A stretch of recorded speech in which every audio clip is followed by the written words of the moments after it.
approach. We talked about this, yeah? Yeah? Yeah? We did this. Okay. Okay. We talked about flow, which is Q. We talked about density, which is K. And we talked about the space between speed, yeah? Well, these three are actually related. Flow equals density times speed, and other arrangements like this. Flow is inversely proportional to the time headway. We talked about that too. So let's talk about flow, density, and speed. Q equals K U bar S. That is to say, the units of flow are vehicles per hour. The units of density are vehicles per mile, and the units of speed are miles per hour. Vehicles per hour. Yeah? So that's how they're related. Next slide. Let's think about this. Does that make sense? Everyone like this? Comfortable with this idea? Okay. Let's think. When the volume of the road, let's say this is, let's just say flow.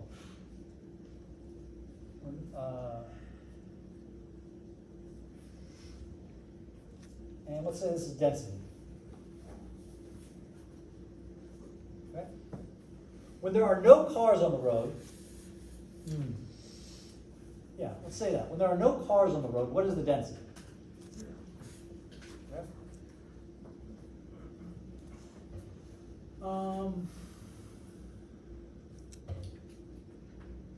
When there are 1 million cars on the road, what do you think my flow rate is? Not too high. Not too high. There's 1 million cars on the road, so I'm actually moving 0 cars per hour, right? Because they're all stuck in each other's way. Yeah. So if I have like a bunch of cars, like a really high density, Yeah, it's gonna be like. it's going to be on low. It's bimodal.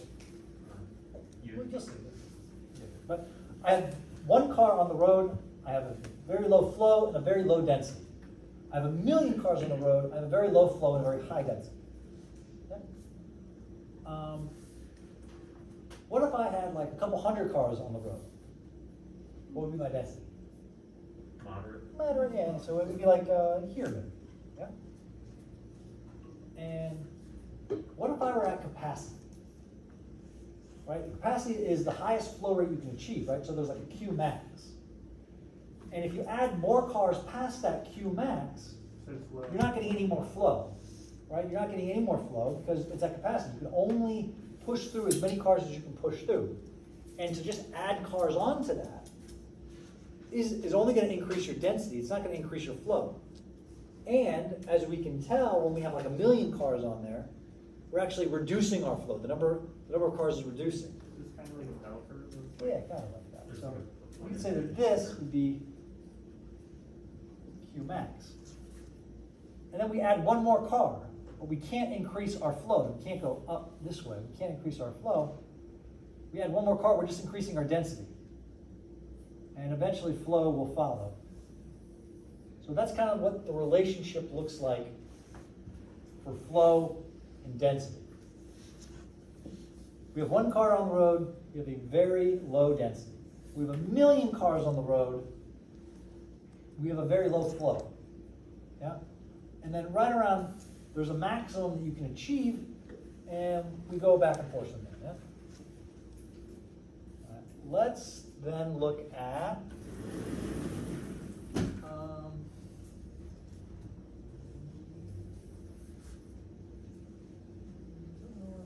whatever. Let's go speed. And let's go flow.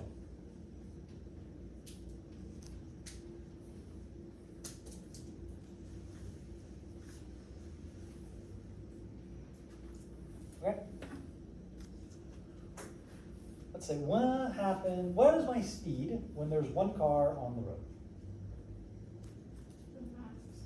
Yeah, as fast as I want to go. It's like free flow speed.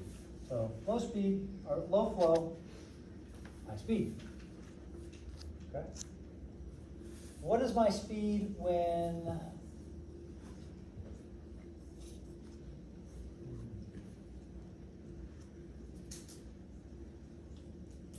you know that Q max is somewhere over here. Q max, right? You can't go past there. Okay. What if I have 2 or 3 or 4 cars on the road? What's my speed? Slow. But it's still free flow. Over here we're like free flowish, yeah? As we add cars to the road, what's gonna happen? It's gonna get slower, the flow is gonna. Yeah, our speed's we're gonna start to slow down, The speed and the flow. right? Until we get to our capacity, right? So we have 1 car on the road, we have very high speed. We have 2 cars, 3 cars, we also have this high speed. We start to get more and more cars on the road, and that's probably not a good relationship. Let's go here, like that, yeah? Then as we get to capacity, we're slowing down, right? We're slowing down. We're in this very turbulent area now. We're at capacity. So our speed is reduced, but we're still going at a good speed. But there's a lot of us on the road. It's a good speed, there's a lot of us on the road. What tends to happen? Boom! Not a crash. But, I mean, yes, crashes, but it's like a very unstable situation. One person just taps their brakes a little bit, and we all had to slow down, yeah? Isn't that what you were talking about? Yeah, that's a shockwave. So, if we have, It becomes very inconsistent. yeah, so if we had a bunch of cars stuck on the road, right? I guess what I'm trying to get to is we wind up here, right? This is the speed flow relationship. Yeah, threshold speed flow. This is a situation where we're at capacity, and then we add another car and we start to come over here. So we would say that this is uncongested.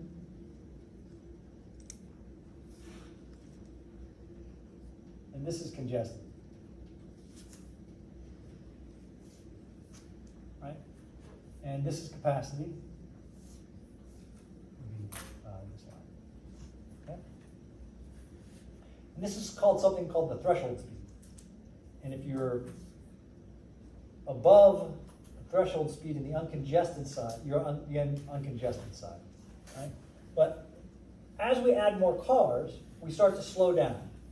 Right? We add a bunch of cars and we start to slow down. And then our flow also slows down. Right? So there's a situation where you could be up here, where you have this speed and this flow rate. Not, let's call this U R S naught, comma,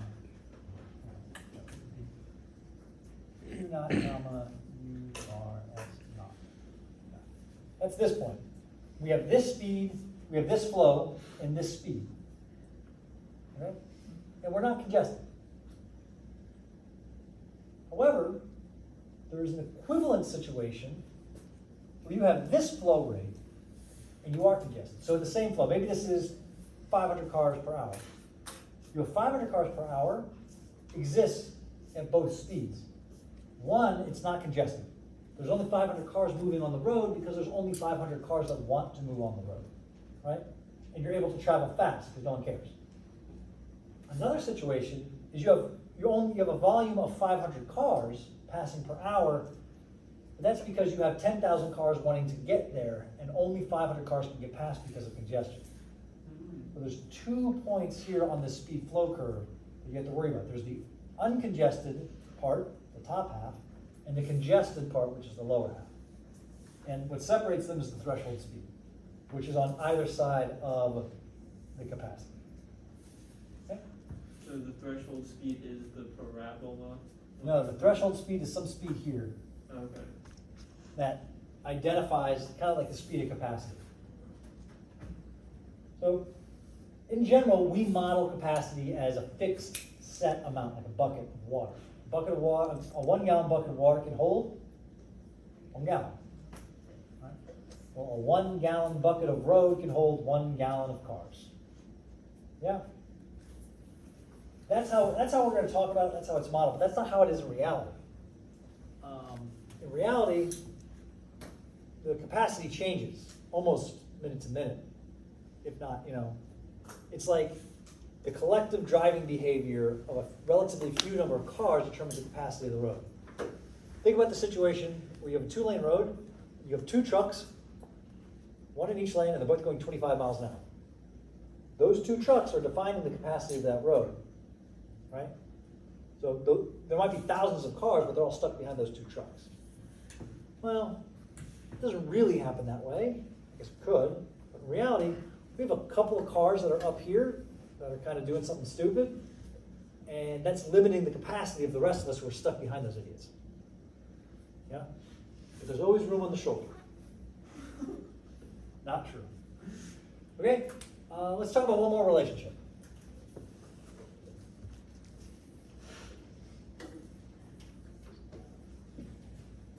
Okay, speed density. All right. If I have a very low density, what is my speed? Hi. If I have a very high density, what's my speed? Pretty low. Something like that. Where capacity is somewhere in like.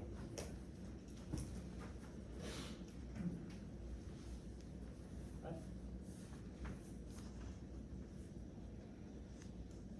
So these are called the fundamental diagrams, or the green shield diagrams. Okay? And they kind of govern our understanding of traffic flow. Now these are like macroscopic phenomena, right? In reality, this doesn't really look like this. In reality, it looks more like a shelf. Because everyone wants to go as fast as they can for as long as they can, and they don't slow down until they absolutely have to, and then we're all screwed.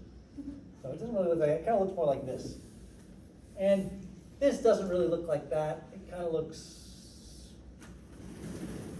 more like that or something. But in general, we can say that macroscopically, this is it. So when we're describing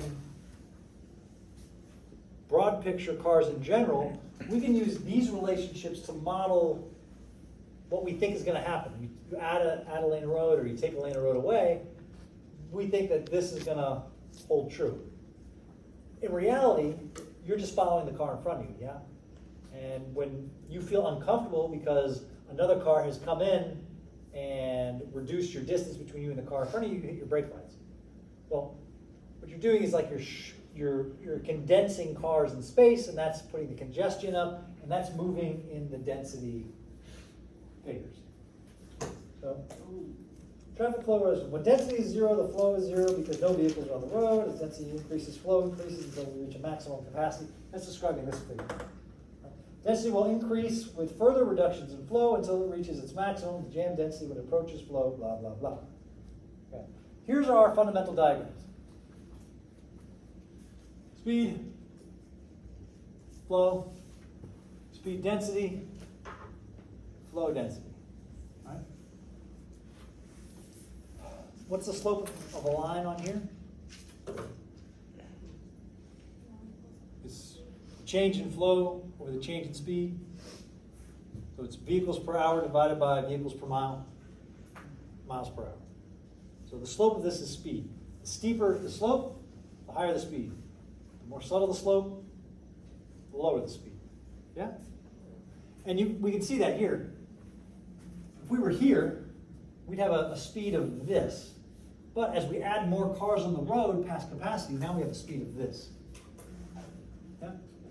And we could have this flow rate and this speed, or we could have this same exact flow rate and this speed. We're just on the other side of that speed flow curve that we talked about over here.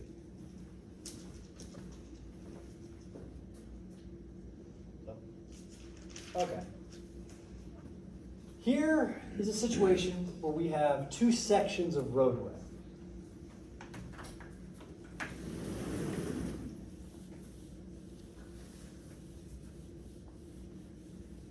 See if I can remember how to do this. So we got this guy.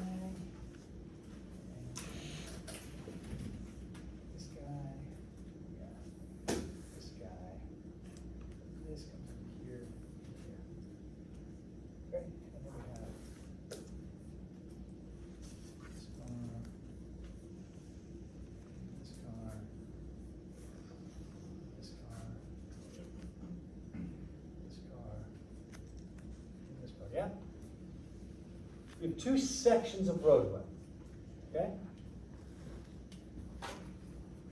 Here's the higher capacity section, is the big curve, right? Because it has a higher capacity. This is the capacity of one section, this is the capacity of Q, this is the capacity of P.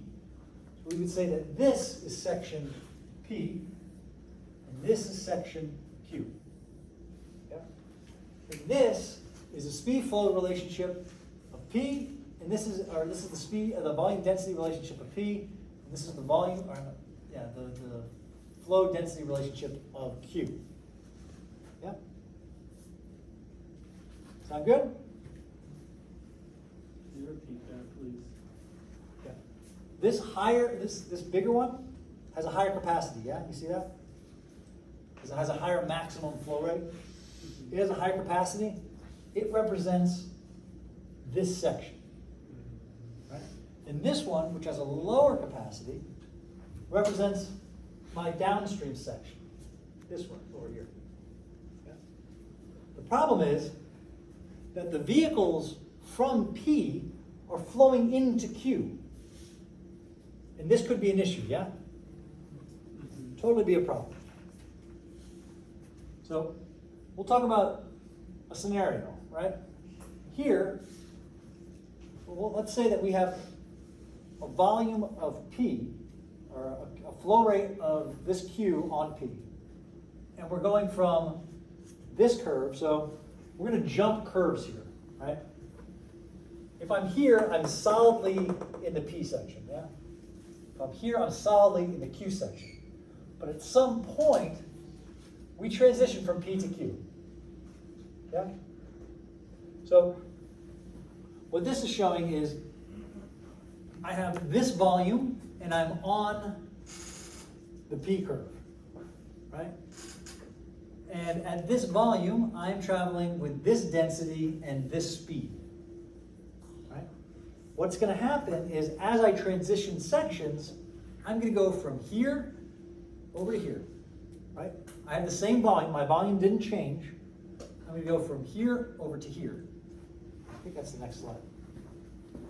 So as I exit P and enter Q, I go from here to here, right? And I'm just switching curves. Okay? What's happened when I switched curves? Yeah, my speed decreased and my density increased. Okay? Not a problem. We're good. Right? We're still uncongested. We're still moving at a reasonable speed, and we're still below capacity. Not a big deal. Right? So you would say that there's no real traffic impact other than maybe a slightly decreased speed and more density. So if we were talking here,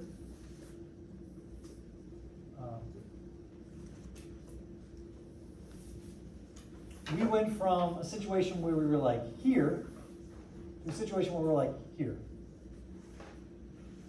Our speed changed, but it wasn't a really big deal. Okay, next scenario. Now, the volume on P is equal to the capacity of Q. Okay? So the volume entering here is equal to the amount of cars that this can hold. Okay? So I'm going to transition here from P, from this curve to Q. It's going to put me right here. Yeah? I'm just going to go from here. I'm in this section. Now I'm in this section. Okay? Wrong way. Okay. Now what do we see happen? Well, I was at this speed. Now I'm at like this speed. Right? We're seeing a more severe reduction in speed. Right? And we're seeing a larger jump in the density of vehicles. Right? Because I have my 2-second gap in front of me, and now I have all of these cars merging over to get in my way. Right? So I have to slow down, and now we're all like right next to each other. Right? So my density has gone up, and my flow rate is at Q. But no harm, no foul. Right? We're still all we're all moving fast, mostly fast. But there's a bunch of us, and we're all moving pretty quick. I'm okay with that. You gotta slow down a little bit. Okay with that. We're not dead stopped, which of course is the next thing.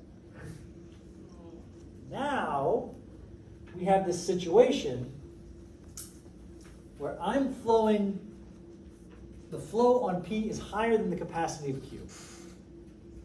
Now we have a problem, yeah? There's going to be some issues. So what do I have to do first before I can get to Q, to the Q curve? Decrease the flow. You have to slow down, right? In order to get to the Q curve, I have to get through all the cars that are stuck at the Q curve, yeah? It's like Q has moved backwards, right? The conditions that represent the traffic flow in Q, now there's a weight to get into Q, right? And that weight is going to move backwards as more cars come forward.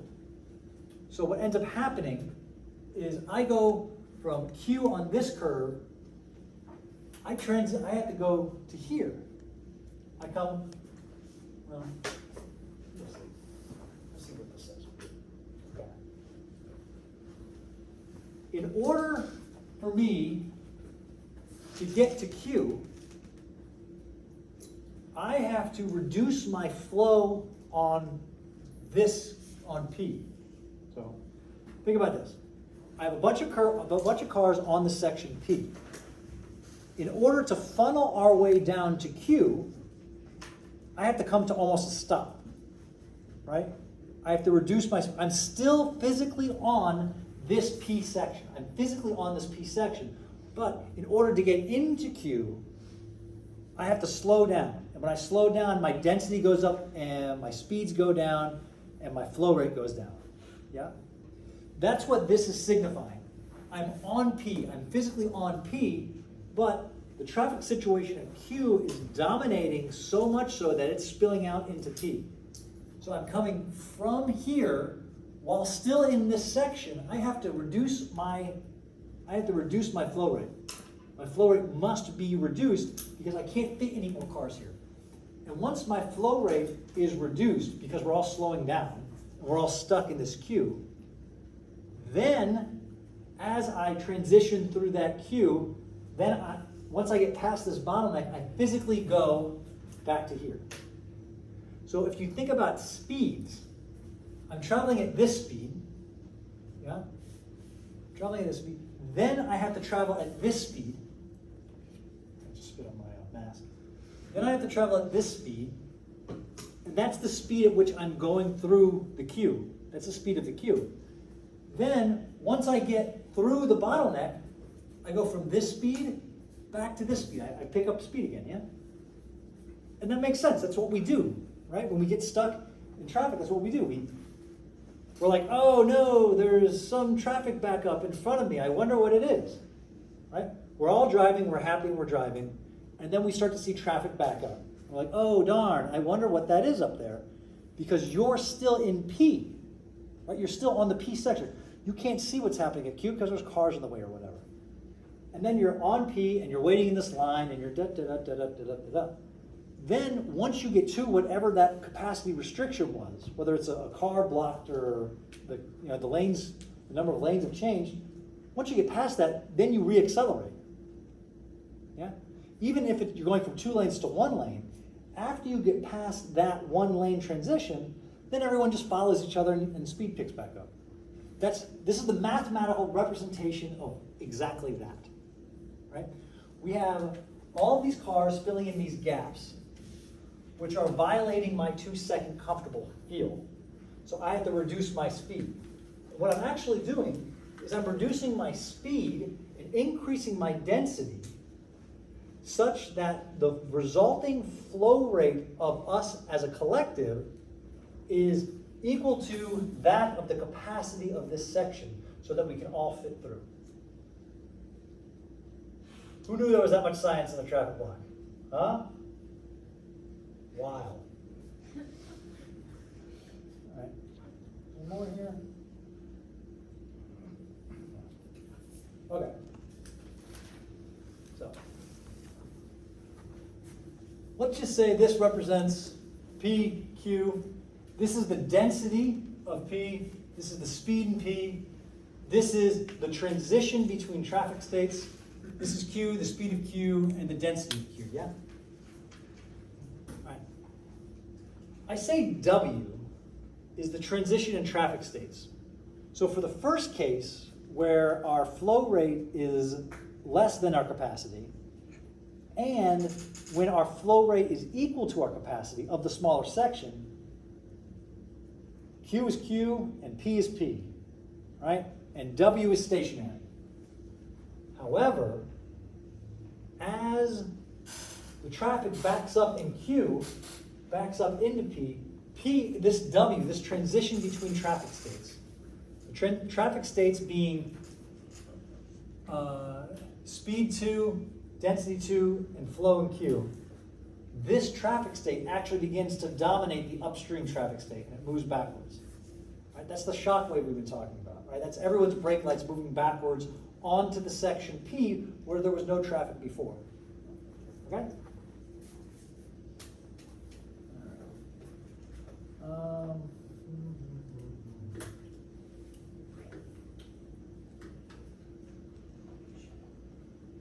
All right. What is? We'll do some proofs. That's what we're going to do. It'll be good. Can't wait. Okay.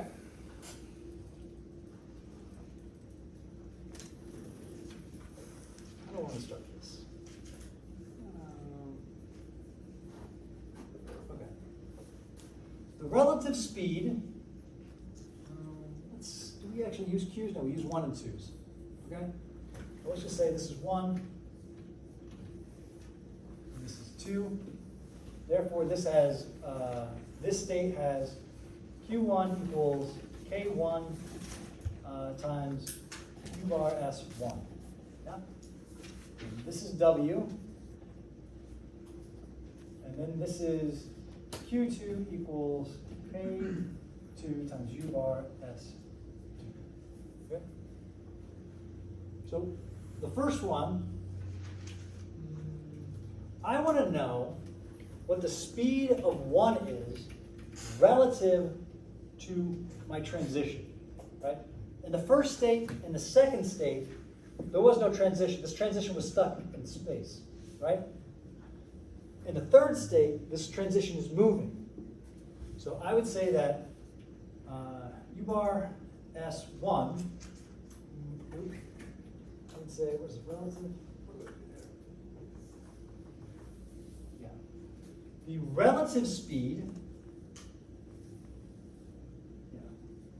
the relative speed of 1 equals the speed of 1 minus the speed of the shock wave. Right?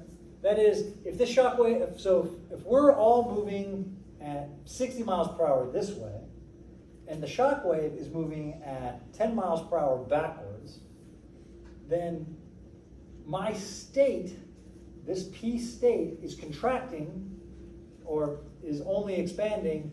Instead of 70 miles per hour, now it's at 60 miles per hour. Or instead of 60, now it's at 50. Yeah? I was approaching this at 60, and then this is approaching me at 10. Therefore, this is contracting at a relative speed of 50 miles per hour. Okay? All right, we'll go with that. Okay? This one makes sense. The number of cars in 1. Maybe I don't want to do number of cars yet. Yeah. All right. The volume of 1 equals the density of 1 times the relative speed of 1. Yeah? We're talking about the traffic states. So I would say that, all right, well, if I multiply all of this by time, right, the time at which this is occurring over, I'm left with the flow times time equals the density of 1 and the speed relative of 1 times time. Well, this is vehicles per hour, and I'm multiplying it by hours, so I'm just left with vehicles. So then, how do I want to do this? I want everyone to be able to see. Yeah. So I would say that the number of vehicles in 1 equals the density of 1 times the relative speed of 1 times the time over which this is occurring. Yeah. Okay, let's look at section 2. Let's look at the Q. All right. This is now moving backwards at, say, 10, and the speed in here is like 40 miles an hour. So this section is actually growing at 50 miles an hour. Yeah? You would say that the relative speed of 2 equals the speed of 2 minus the speed of the shockwave. And by there, we can multiply all that. We can multiply Q2 equals K2 U bar, speed of the shockwave, not speed of the shockwave, U relative to, multiply all this by time.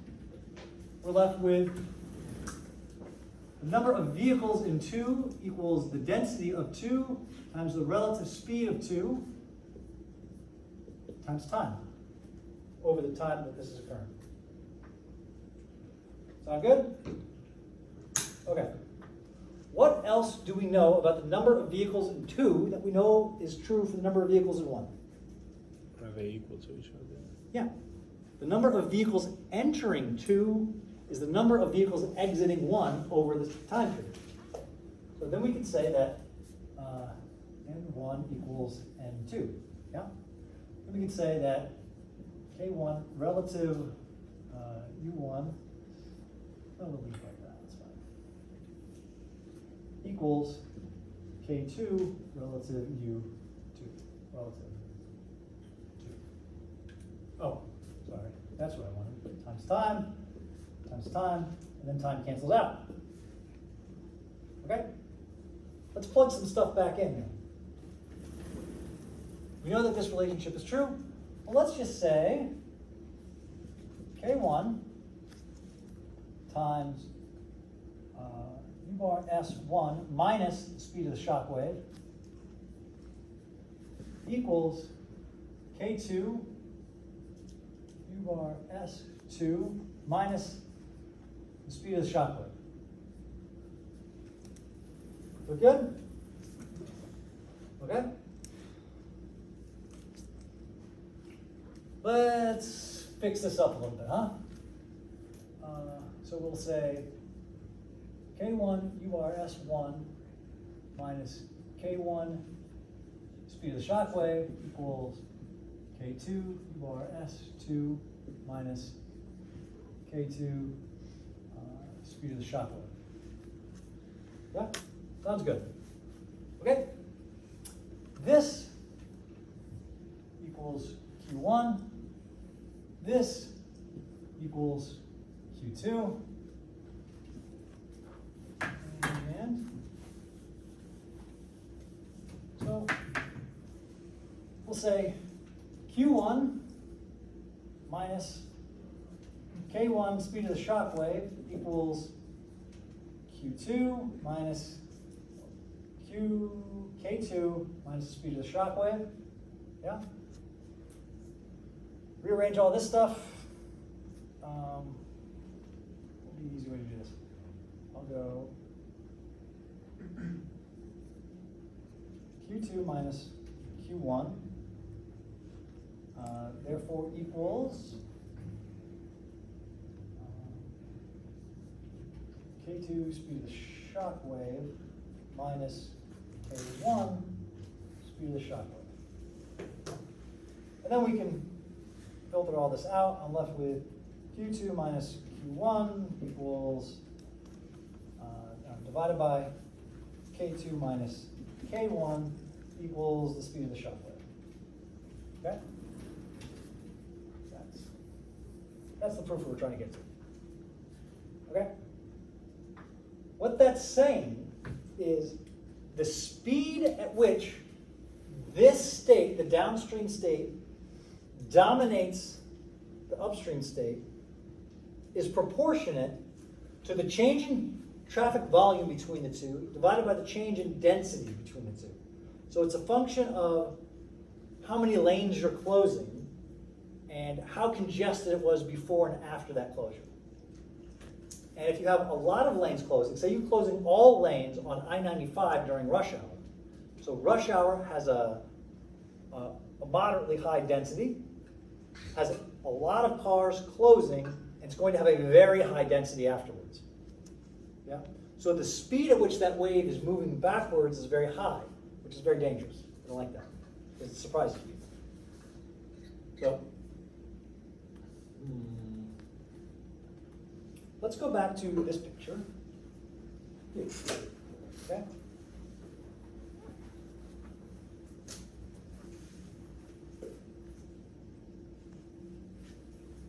What is this line?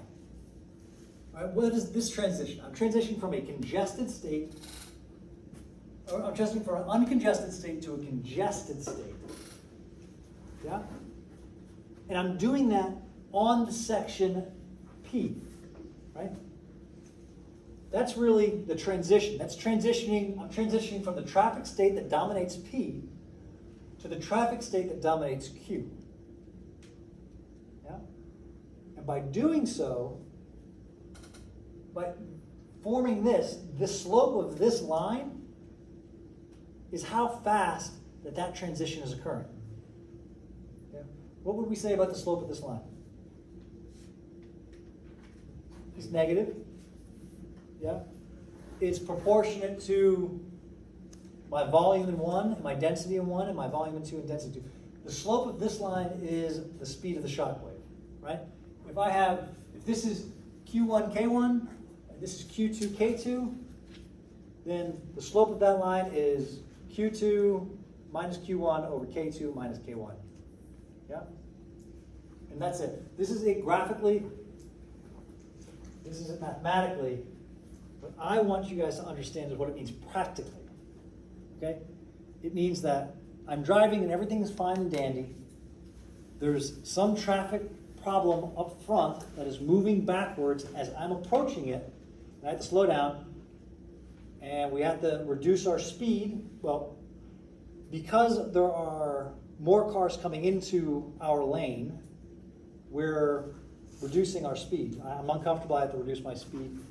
And then we're following in line, as we go through. And then once we get through that bottleneck, then we can increase our speed. We don't increase our speed back to what it was before because we have a higher volume of vehicles on the road. But we are doing this. We're going from here down to something like here, and then back up to something like here, but on a different section. Yeah.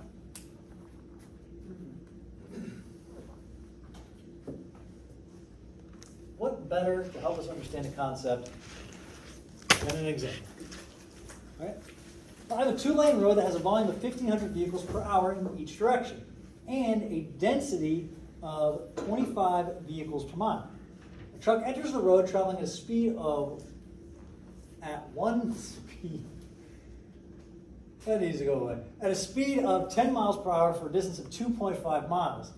This decreases the flow rate to 1,000 vehicles per hour and has caused an increase in density to 100 vehicles per mile. When the truck leaves the road, how many vehicles are in the queue? Literally, I have used this slide the last like 3 years, and I've never fixed it. I always say I'm going to fix it, but then I forget to upload fix it. it, but just always forget to save it. Yeah, no, I save it. I just forget to upload it in place of the old one.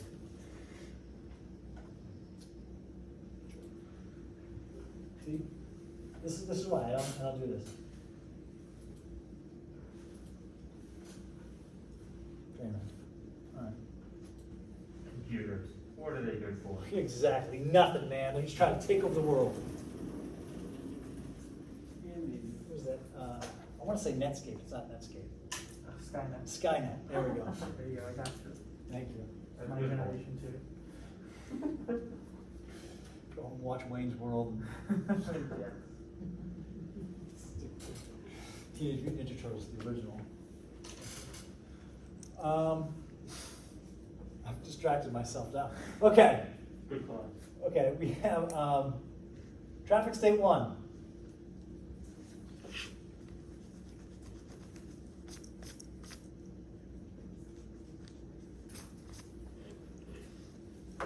We have traffic state 2.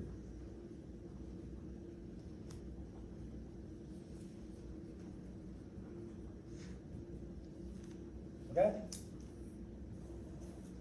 traffic state 1 is quantified by the flow in 1, the density in 1, and the speed of 1.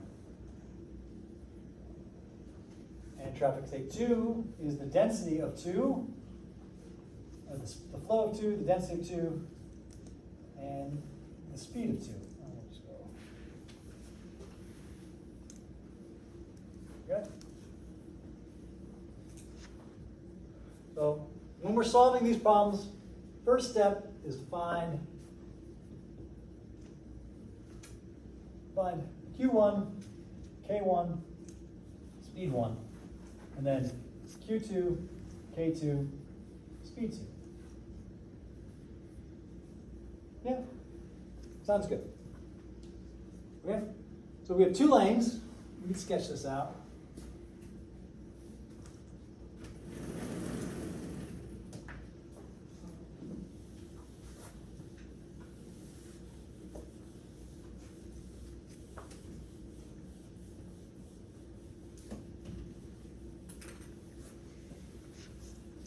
So when I interviewed here, this was the lecture I used. Yeah, I interviewed here. You had to do like a demonstration lecture. So this is the one I used. With the typos? I don't think I had the examples in it at the time. I think I finished off with the proof, and then took questions. Solid. And I didn't have the proof on there. I did it all by hand because I had memorized them. So, yeah. Were they impressed? I got the job. Right? Hey. The proof's in the pudding. Okay. So, I cleared that. Oh, because I wanted to draw this thing.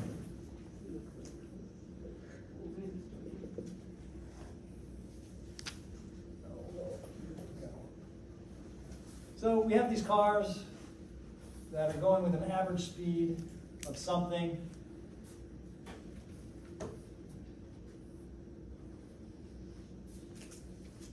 Then we have this truck entering the roadway, right?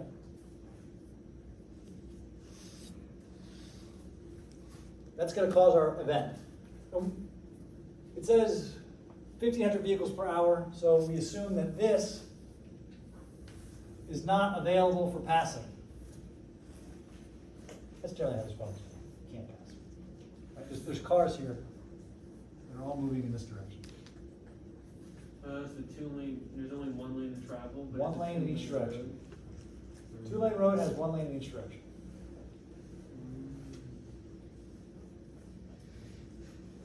Okay? So these guys are all moving and they're happy and they're moving with a high volume and a reasonable speed and reasonable density, right? Then this truck comes in here and dominates the traffic state, right? So all the cars are driving and they're happy, and then they have to stop behind this truck. And the car behind them has to stop behind this truck. And everyone's stopping behind this truck. As the truck is moving, there's more cars arriving, and the queue is moving backwards. Yep. Then the truck exits sometime down the road. So we have all this traffic build up for a little while, and then it exits. And then we have this queue. Is that what it's asking to find? When the truck leaves the road, how many vehicles are in the queue? Sound good? Okay. So that's what we're doing. Okay? So before the truck enters the road, we have to identify what Q1, K1, and speed 1 is. A road has a volume of 1,500 vehicles per hour in each direction. That's 1,500 vehicles per hour. Right? And a density of 25 miles per hour. Whoop.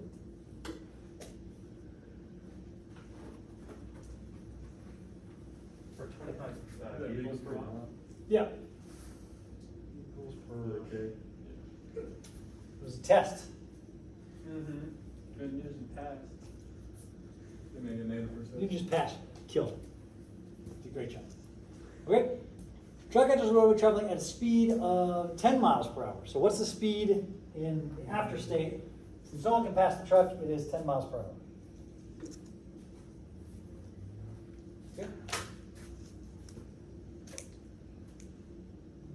truck engineers traveling speed at 10 miles per hour for 2.5 miles. This decreases the flow rate to 1,000 vehicles per hour. Flow rate. Yeah. Okay.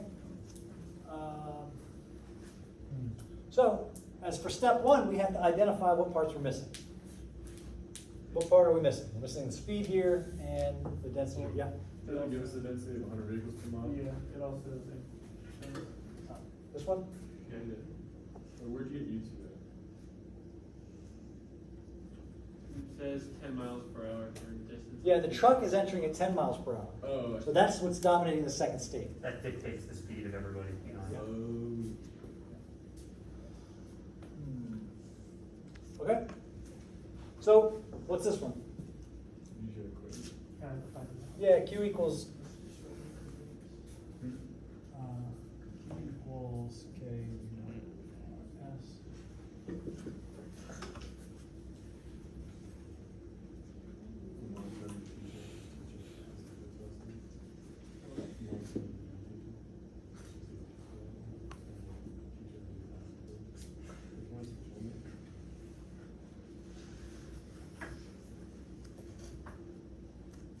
Yep, I think you wrote 1,000 instead of 100 for K2. I did. Again, good catch. 60 miles per hour. 60 miles per hour, that sounds good to me. This equals, yep. So now we have state one, state two, yeah? So, step two would be find the speed of the shock wave and the relative speeds of R1 and the relative speed 2. I guess we don't really need the relative speed of 1. Okay. So my equation for the shock wave, W equals Q2 minus Q1 over K2 minus K1. Equals flow rate 1,000 feet. 1,000 What's the subscript for that U? W. U W. Speed of the wave. Divided by.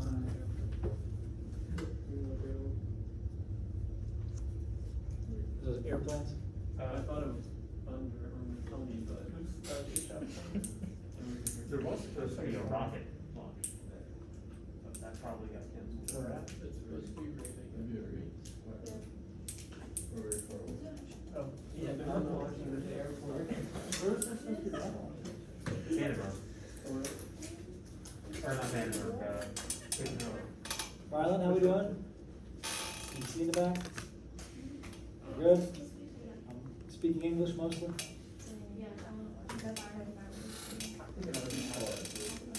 Sometimes I don't do that. If there wasn't any weather, it already happened. Okay, we have an answer? Negative 6.67 Yes. miles per hour. Negative 6.67 miles per hour. That means that the wave is moving backwards relative to our direction of travel, moving opposite direction of travel, and taking over parts of traffic state one. Yeah? That's a problem. Okay? So,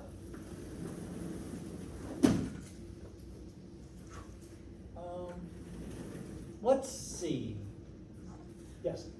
Sorry for the stupid question. Could you clarify what the significance of that? So that's the speed of the shock wave. Yeah. So that, it's a negative number. What is that? I guess that represents that it's having a negative effect on the average speed of that state one? So, let's say, this is 2, this is 1. All right, this is the positive direction of travel, yeah? Okay?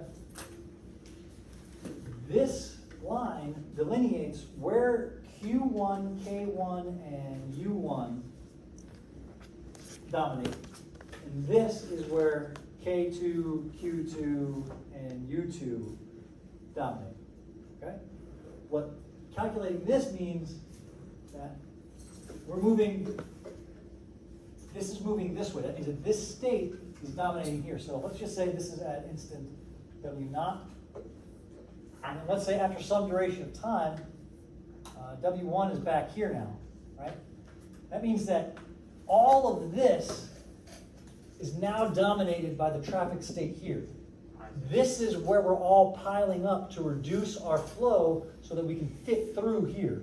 Right? And that This line is, is moving back at that speed. this is where the action's happening, right? Here, we're still flowing like we were flowing like it never happened, like nothing's happened to us yet.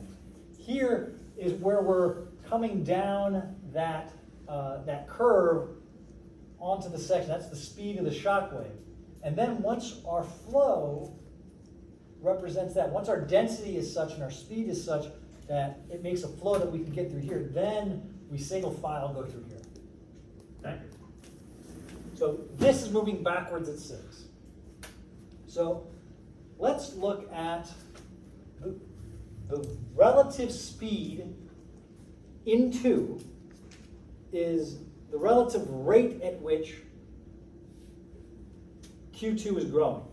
Or not Q2, but the relative rate at which the traffic of 2 is growing. So you can say that U relative 2 equals U2 minus the speed of the wave, yeah? Means that it's growing this way at 10 miles per hour, and we're subtracting out, it's moving backwards at 0.67. Therefore, the relative speed of 2 equals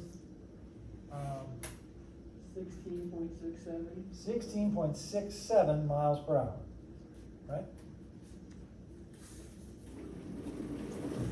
I forgot this one was here. Are we doing on time? Coming down to the water. Yeah, okay. Okay, so relative speed of 2 equals 16.67 miles per hour, okay? It's going, the queue, all the cars are waiting, that's happening at 16.67 miles per hour. How long is that happening for? 2.5 miles. 2.5 miles at 10 miles an hour. So this is continuing at 10 miles per hour for 2.5 miles. Yeah? So we would say 10 equals 2.5 divided by x. I guess I shouldn't say x, I should say t. So that happens for 15 minutes, right? No, 0.25. Yeah, it happens for 15 minutes, hours, right? That takes place for 0.25 hours. Okay? So, in 0.25 hours, how far is this travel? Right? Let's do the same thing. Yeah, let's do the same thing. 4 miles. So 0.67 miles per hour equals, this is 0.25, and this is a distance of, I don't want to use Q, that's just taxi. Right? So look, here we said, this is how fast it's growing, this is how long it's growing for, this is how far it's grown. 4.16 miles. 4.16 miles. That's the queue length. Given this traffic state, a truck comes in and the queue backs up for 4.6 miles. I mean, he was in the lane for 15 minutes. You can see where that would happen. Okay? Multiply that by 100 to get the vehicles in the queue. Yeah. So how many vehicles are in this queue? Well, traffic has a density of K2. 416. So I have Um, 100 vehicles per mile, right, times 4.16 miles equals 416 vehicles. That's the number of vehicles in the queue. So this is how long the queue is, and this is the number of vehicles occupying that queue.